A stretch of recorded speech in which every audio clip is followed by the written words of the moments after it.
Okay everybody, I'm glad you're with me today out here in the hideout, and today we're going to learn something about another one of history's old guns. Let's take a look at it.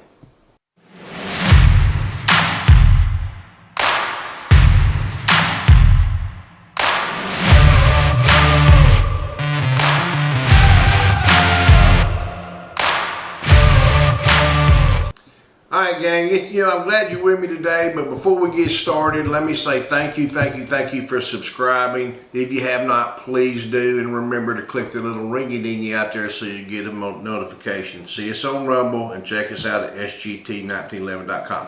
Okay, what we're going to talk about today is an old gun from history, but I'm hoping to get some information across to you at the same time. So, because it is a part of the gun.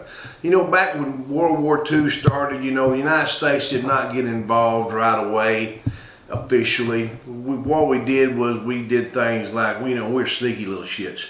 So we would ship things to Britain under an agreement called the Lend and Lease Act, where we would supply the Brits with arms and weapons, and because we wanted to stay out of war, but we wanted to help them. So it was a way politicians could get things done without involving the American people, or they think. So one of the things they did was this Lend and Lease Act. And one of the things, back in about 1940, we started making weapons and shipping them to the British. The Germans soon found out and they started sinking our ships, but that's nothing to do with the pistol. But what we did back then, for about 1940 up to 1942 or something, we made handguns off of a Smith & Wesson handgun that was in 38 Smith & Wesson. Now here's where I want to make sure we know the difference, guys. A 38 Smith & Wesson, not a 38 Special. And I'm going to put up a 38 Special right here. And then I'm going to put up a 38 Smith & Wesson right beside it. And you'll know there is a considerable distance. This being our 38 Special, this being the 38 Smith & Wesson. You can see it's a lot smaller. It's a lot shorter, but it's fatter. It's bigger round than the 38 Special, but it's not as long, not as power. And that's where we started making. We made these guns up into about the first 600,000 or so. We shipped them to the British, and they ended up going to South Africa, any of the British Commonwealth territories, and we shipped them to the British. And then we started producing them in 38 Special as well after the U.S. entered the war. And it's the same handgun, different caliber, the 38 Special. But the 38 Smith & Wesson, it's beginning to get to where, if it's not an antique gun, you're not going to find a 38 Smith & Wesson. But I've got one today, right here. This gun, now I'm going to tell you the truth, I wrote Smith & Wesson a letter. On their official letterhead, I get something back and ask them. I give them the serial number and ask for the history of this gun. Now you can do this with Colts and a lot of other manufacturers, and they'll send you back something that says where this gun, when it was made, where it was made, who it was shipped to, etc., etc., etc. However, back in the 40s, because of the war effort, some of the detail that they have is not as accurate, or it's more broad than it is specific. They can't say this went to Private Smith. What they can tell me is this handgun here was manufactured in April the 17th of 1941. So it's an old pistol. You see Smith & Wesson, and remember what I say, guys, about the Smith & Wesson, you push it forward, a Colt, you pull it back. So it's an old, you see it's just an old black finish. There's not much going on here. I got it locked up there. And look at the hammer on it. Just got your firing pin that goes through the side. Nothing fancy. Look at the big blade side. It's the basic necessity for a handgun. Here we have the lanyard on the bottom. Now the 38 Smith & Wesson, you can tell by looking at the shell, we don't have the recoil and stuff on this thing that we do on some of the other ones. And it's just, Look here. Flops out. No, I want to give you a look. Now, I don't want nobody freaking out, okay? I'm going to put a 38 special in there and watch. It's longer, remember? It will not go all the way in. And also, it wiggles. Longer and narrower. So I cannot accidentally fire a 38 special in there. Now, what you can do sometimes is I'll accidentally fire the other from old cases, but we'll do that another day for another version. After we got up to the 1 million, the machines didn't have enough characters in them to mark serial numbers on. So they started making all over with the serial numbers, but they would put a letter V for victory in the serial number. And that's what people refer to as the victory model. This is not a victory model. This is a pre-victory model. This comes along, you know, several 100,000 and a few years before the victory model. It's a nice old handgun. It does not have a lot of recoil. You see it's just got a plain walnut pistol grip with a lanyard. Nothing there. Of course, it's an old revolver, no safety, no adjustable sights. This is meant for down and dirty when you gotta have something.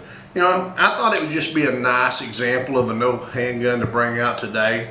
I could sit and read you a lot of stuff that you probably would not be interested in. About 45,328 went to Canada, and this one here is shipped to the U.S. Army Ordnance Program in Connecticut. So, whoop-de-doo, right? They do say that once it went to Connecticut, it was part of the Lend-Lease. We know it went somewhere to one of the British Commonwealths, and that's about all we know. Decades later, we get it back, it sells somewhere, or somebody got it back, don't know where it's been, don't know the stories it could tell. I know one thing today, I'm going to make it go outside, see if we can make it talk to us just a little bit, see if we can get her to say, bang, bang, bang. Okay, gang, we're outside the hideout at the range. Just a little briefing. This got this old Smith & Wesson Pre Victory Model, Smith & Wesson, 38 Smith & Wesson, not 38 Special. You know, this old girl's old, and one of the things I want to remind you about while I got the opportunity. Well, never mind. First, let's look here. I didn't tell you that it's a double action, single action. Did not tell you that. So, you know, and watch the cylinder. Remember how I talked about before where a Colt rolls one way and the Smith & Wesson rolls one other way? See the direction that the Smith's going to roll? It's going to roll counterclockwise where the Colt's roll clockwise. So let's load it up and see what we can get it to do. I got a box of new Target 38 Smith & Wesson Remington. Like I said, these are a little bit more difficult to find. You're not going to find them at your normal places out there. So let's load it up. Drop some of these little short fat things in there. See what we do. That right there is probably one of the original fat bottom girls, wouldn't you think? One of the original ones? I think so. A little short thing. All cute. And let's say 6 rounds. This thing is, let's say, 60, 80 plus years old now, or 80 years old. We're getting on out there. Well, let's try it first just as a single action. Got a nice blade up on it. Let's see. Here we go. Oh, we hit. Not a lot of recoil. Of course, you wouldn't expect a lot of recoil out of this little short fat thing. That's 6. That's probably 6. You know, not a lot going on, but it is enough going on. You know, it's real simple. Like I said, we push the slide forward instead of backwards like the Colt, and then we got the push them out, ejector rod, push them all out and all done. I'm gonna put them in my pocket so I don't get them all in the grass. And then we'll put 6 more in. See how they do. You know, I'm really surprised, you know, not surprised that it shoots. You know, the handcrafted things back in the day, even when they were making these by actually as fast as they could get them out. You know, spin that thing here, close it up. Let's try, I think I did double action just a second ago. Let's try some single action and see if I can get just a little bit smaller target. That old front sight, if you look how long and tall that is, versus that back, just that little gully right there. Kind of makes you feel weird to shoot the thing because it's, well, I can hit with it. I hit that little gong with it. It's ringing it.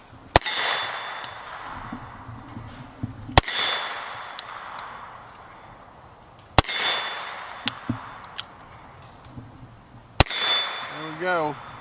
Looks like it could use a little oil on it for dang sure. But here again, let me show you how we did this. Trying to keep it going. It's gun safe, obviously. It's held open, and then I just push my little rod, and there they go outside. I'll pick those up again in just a minute. Let me go ahead and shoot 6 more. Like I said, almost 100 years old. No, it's not as old as some of the 1911s are, but you know, it is old. I'm sure, you know, I like these old things because you can pick up old handguns, like a lot of military surplus things. You can pick them up relatively cheap. And what I like to do, like with that Smith & Wesson leather in there, and the same way with Colts and some of the others, go out and do some research and try to think about, where has this thing been? What has it done? The stories it could tell. You know, I don't know that I'll ever live to be as long as this handgun, but if I do, I bet I have some stories to tell, wouldn't you think? So anyway, let me put this back on. We'll try to shoot 6 more in it. There we go. Let's try again, a double action. Trigger's on it nice. Feels good. Oh, had a feeling we were gonna go bad there. Something didn't work right there. Let's see what we got. We got a light strike. I tell you what I'm gonna do though. I'm gonna put them back in just for the sake of it. Try it again.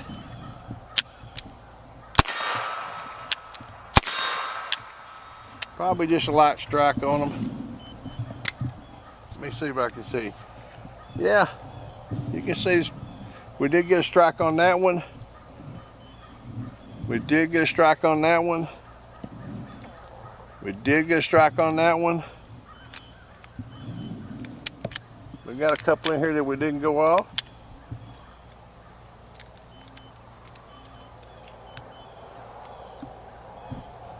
Right there is the culprit. We did get a light strike on it. It did not go off. You can see. So I'm going to imagine that that's the ammo because it did go off. Let's load it up again and try one more time. Said usually when you get a firing pin that does strike and it don't go off, that's almost got to be the ammo. Unless it's, you know, if our firing pin does not have a good spring in it. But what we're talking about here, the firing pin on this thing is part of the hammer. So we're not talking about another piece of mechanical something that has to move. We're talking about the hammer itself. Let's try it again. There we go. Whoop. I'm getting a couple of them on there. You know, we might be having a problem out of this old girl. But you know, that's something I'd have to look at. I'm not going to worry about it too much. I don't shoot this thing but once in the last 25 years, but I wanted to bring it out and share it with you guys today. You know, another old piece of history, something you can have fun with. I hope you have fun with things like this, and I hope I can encourage you to participate and protect your Second Amendment. Until we get to shoot again, shoot safe and shoot straight. Hooah.